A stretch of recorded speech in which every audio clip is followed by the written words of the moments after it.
Masu kallon barkamu da daga hotar lokaci da fatan kuna cikin koshin lafiya ga wanda suka tare shirin yanzu ma tattauna da Malam Ibrahim Daurawa a cikin shirin na Tarbiyya ta Gari Jari. Wanda kamar je hotar lokaci kana magana akan mutane kashi-kashi wanda yaro zai mu'amala da su ne ta waje wanda ya kamata iyaye su mishi bayani kaci na farko akwai wanda kawan virus ne malami ake nufi da kawan virus ne mai sufofin shi sannan mu je na gaba. To kaga kullum akan ce ai kai aboki na gari kuma annabi sallallahu alaihi wasallama ya kwatanta aboki na gari kamar mai sai da turare. In kana zaune da mai sai turare zaka ji kanshi, za a yan maka, za a goga maka, za a fesa maka, za a shafa maka, a dai cikin alheri kake ko zama kawai kai zaka sha kanshi akalla.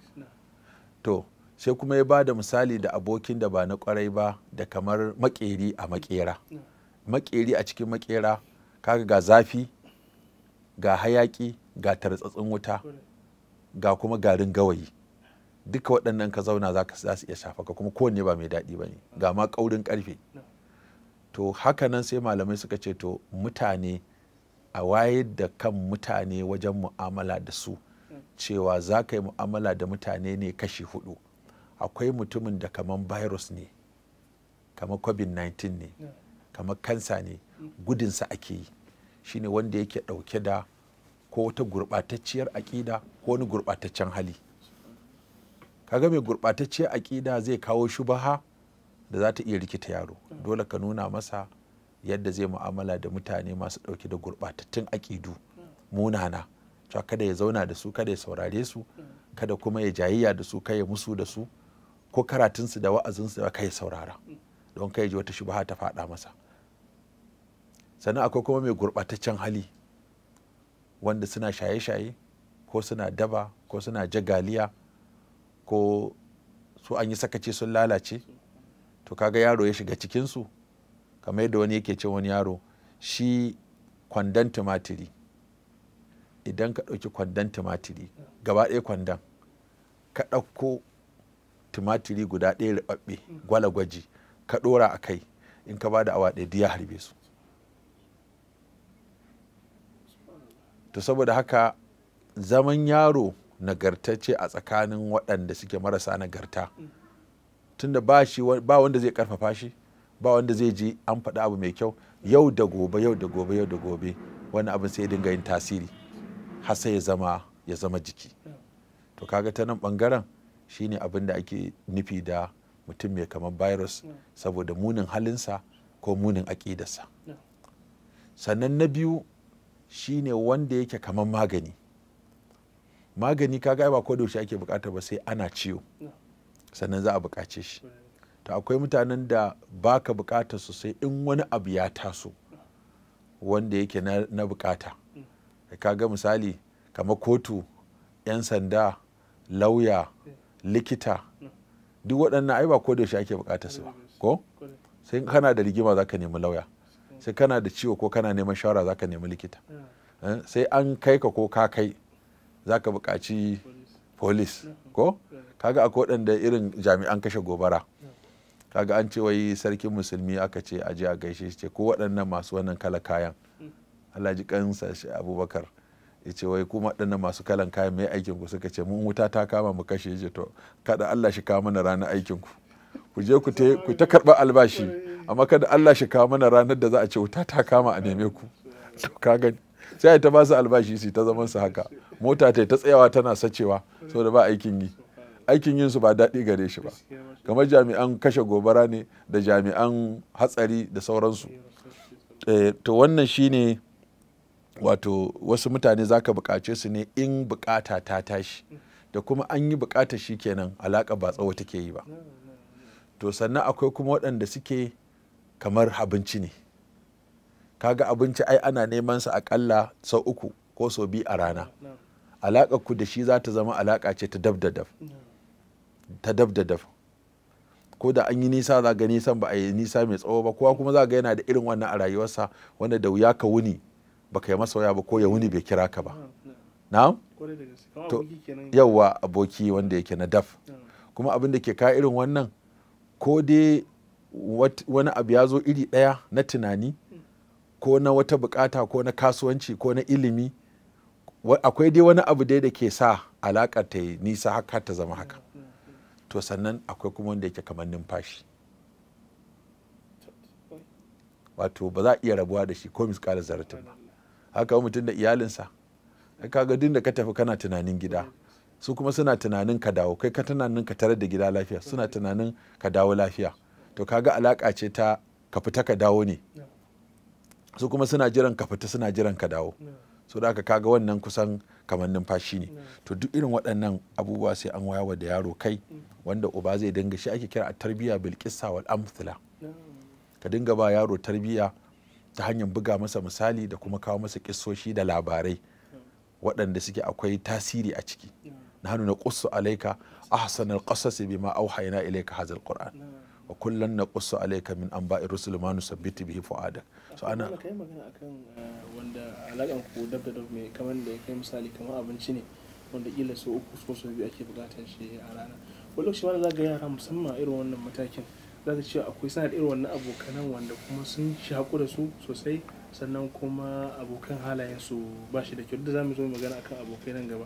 Malam idan aka samu irin wannan gaban ya kamata a ɗan yi control ɗin yaran, ko kuma ya kamata a yi ƙoƙarin raba su, tunda sun shaƙu zuciyarsu kullum yana tare da waɗannan. In ka sa ƙarfi wajen raba su zai zamanto dama nan ba a sa ƙarfi, kuma kamar da na gaya maka cewa abin da ke haɗa alaƙoƙin yara suna da yawa. Wataran ɗaya mai hali ne, ɗaya mara hali. So idan ɗan mai hali yana taimaka ɗan mara halin, to wannan alaƙa za ta yi ƙarfi. Wata za ga duk masu ƙoƙari ne sai su zama abokai, wata ran duk marasa ƙoƙari ne sai su zama ƙoƙari, wata ran da mai ƙoƙari da mara ƙoƙari sai ga sun zama abokai, saboda wannan yana fa'idantuwa da wannan. Akwai maslaha. Wata ran ɗaya ne yake amfanuwa da ɗaya, ko ta hanyar iyayensa masu arziki ne, ko yana wa ɗayan alheri, sai wannan alaƙar ta. Wata ran kuma duk ba sa ji ne, suna da sha'awar wani abu guda ɗaya, ko suna sha'awar ƙwallo, kaga dole za a zauna a tattauna, ko suna sha'awar ko wani dai abu, ko wani game, ko wani wasa, ko dai wani abu, wata ɗabi'a tana iya haɗa su. Wata ran ma kamanni kawai za ka ga wani, wata ran kuma sa'anni, idan shekaru suka kusa zuwa ɗaya, ko kamanni ko sa'anni, duk waɗannan suna iya ƙulla alaƙa tsakanin wato yara. To in kaga ko shaƙuwar jini ma ana samun wani. To idan kaga cewa ɗanka ko ƴarka a makaranta ta shaƙu da wata ko ya shaƙu da wani, to sai ka fara nazari akan ɗan naka tukunna, wani irin ɗa kake da shi, sannan sai ka yi nazari akan wanda suka shaƙun wani irin hali yake da shi. Idan ka ga cewa alaƙar za ta zama illa, to sai ka yi amfani da hikimomi. Ba za ka zo ka ce yadda iyayenmu suke da a fito kai na raba ka sace ganin ka ɗan gidan wani, saboda da yara suna da tsoro sai su daina. Amma yanzu sai ka yi amfani da hikima da azanci da wayo wajen rushe ma yaro wato alaƙarsu da wancan, da canza masa alƙibla game da ya rabu da irin wannan abin da kansa. Don abin da malamai suke cewa inda yaron ka ya kai shekara 15 zuwa sama, to ka dinga ba shi dama ya canza abu da kansa, ya fi ka canza masa. Ma'ana ka zo masa da tunanin da zai karbi gyara, ya gyara da kansa, ya fi ka ce masa kakka sake. Shi ba umarni yake so da hani a wannan lokacin ba, saboda komai yana fassara shi da so da ki. To in ka hana shi abu ba ka son sa ne, in kai masa abu kana son sa ne, saboda haka kana babansa sai jefa ka cikin makiya. To wallahi na ga babana baya so na. Shi kalmar so da ki ya tsane ni, duk kalmar ki su suke fassarawa, saboda ya fara so, zuciyarsa ta fara kallon komai a matsayin abin so ne ko abin ki. Iyayena sun tsane ni, iyayena ba sa so na, iyayena ba su damu da ni ba, iyayena ba sa kula ni, ba sa bani lokaci, saboda yana buƙatar waɗannan abubuwan da ya faɗa. In ka ji yaro yana faɗa waɗannan abubuwan, to ya rasa su ne, ba a da lokacin da za a saurare shi. Ya fara magana sai akwai idan Allah yi mana shiru, fita ka tafi wajen abokanka.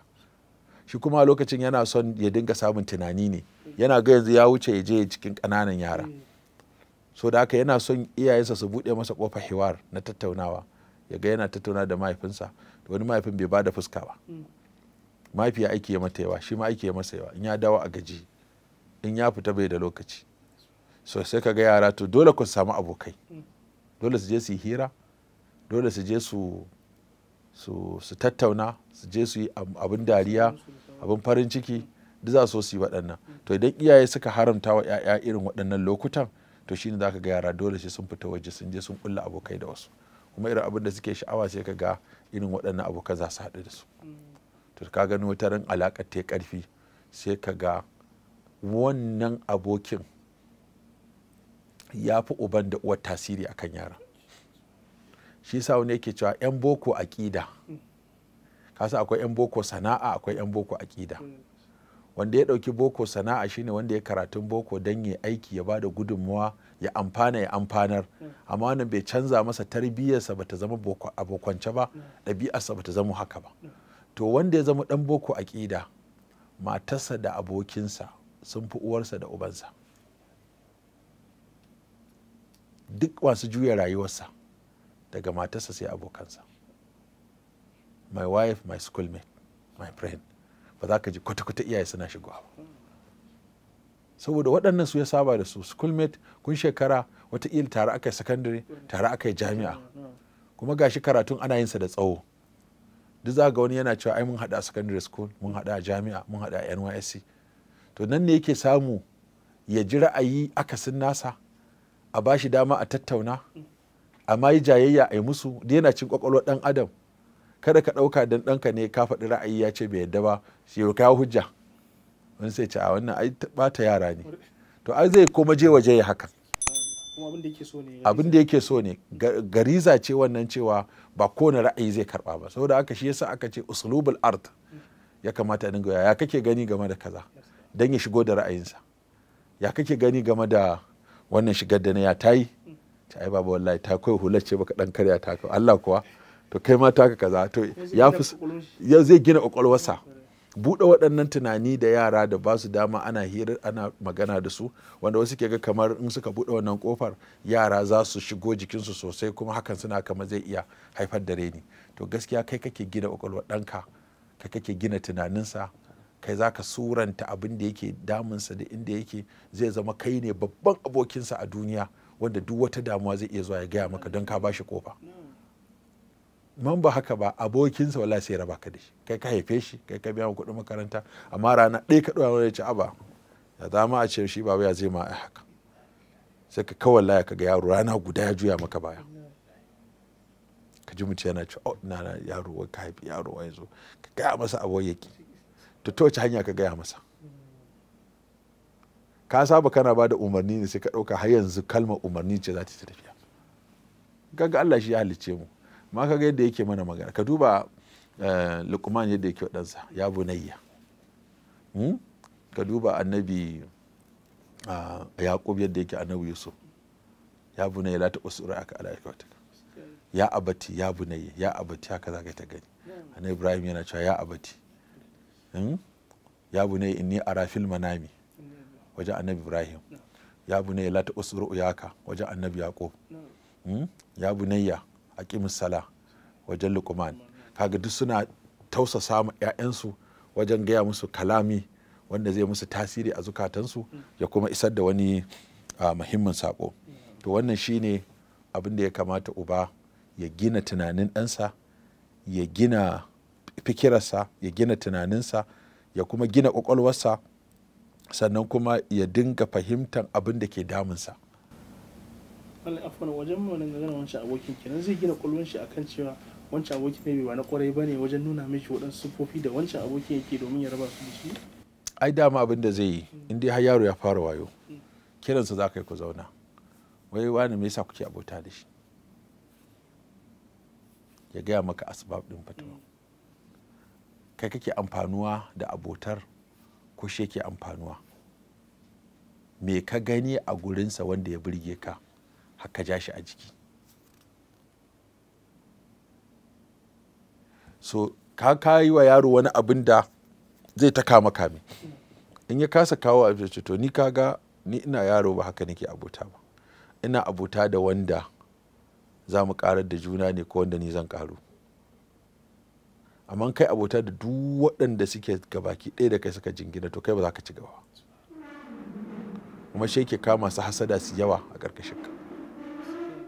Yau da yadda ake samun kufu'i a wajen aure haka ake samun kufi a wajen abota. Dole wanda yake da ilimi ya zama abokansa masu ilimi, wanda yake da wadata ya fi zama da masu wadata.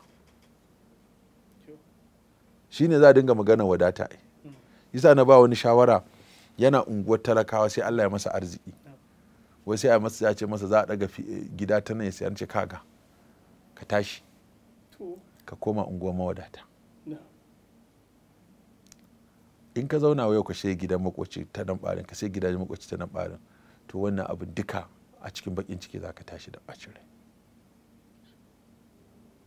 Ko da kana siya ne da nufin ka taimaka musu, ya yi arziki yana ta siya gidan makota, kuma ka wayi gari gidanka fi kowanne girma unguwa, duk wani musifa ta zo kai za a ci. Kai kaɗai za ka iya ba kanka wuta, in baka ba su ba akwai matsala. Kai kaɗai za ka iya ba kanka ruwa, kai kaɗai za ka iya haƙa kanka rijiya.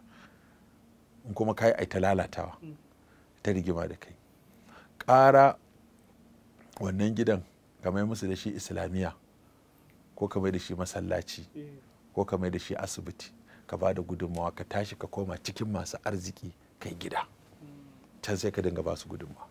An ba ka ba kullum rigima za ta yi da kai, kai gurin ya matse ka, kana ta sai gidajen makota, su kuma kullum a cikin rigima kake da su. Na'am? Amma in ka zo gurin da kowa haka yake duk irin ku ɗaya, to kaga baka da matsala. Na'am? Wani an ce a dinga encouraging mutane cewa talaka ya aure mai kuɗi, a dinga samun aurataya tsakanin. Ai wannan ai baya dorewa. Ai wasu malaman ma sun hana. Sun ce kwata-kwata kada a ba wani talaka yan mai kuɗi. Wannan liftin wannan. A ina, ai ba kufu'i bane. Ai shi yasa kaga Annabi sallallahu alaihi wasallam hana Fatima binti Qais ta auri Muawiya saboda bai da kuɗi, ka ta auri Abu Jahl saboda yana duka. Ai wasu malaman akan wannan hadisin suka gina cewa shi kufu'i da na karatu da na ilimi, har akwai sahabban ma da suka hana a bawa bakurai shi'a, idan aka kuma suke rabawa. Kuma an yi ma wata ran baya dorewa, ga auren Zaidu da Zainab binti Jahsh. Haka yadda Annabi sallallahu alaihi wasallam kai auren nan yayi, bata yadda auren ya tafi ba. So in ba wani abu kai ma kake da shi ba, kai misali tana da kuɗi kana da ilimi, ka gane, tana da sarauta kana da kuɗi, ya zama kai ma akwai wani abu da wani kai ma kana da wani nauyi, amma ba ka da nauyin komai ka ɗauko mai nauyi. Sai suka kwashe. Wala ce mu lokaci ne ƙarshe za mu sai a wani su daga wani. To insha Allah. Masu kallon duka na lokaci mana hadisa sai da Allah sake sa mu a su daga za mu daura. Amma da abu ka aiki na su tana gabatar da shi ne ke cewa ku ci gaba da kasancewa da Africa TV 3. Wassalamu alaikum wa rahmatullahi wa barakatuh.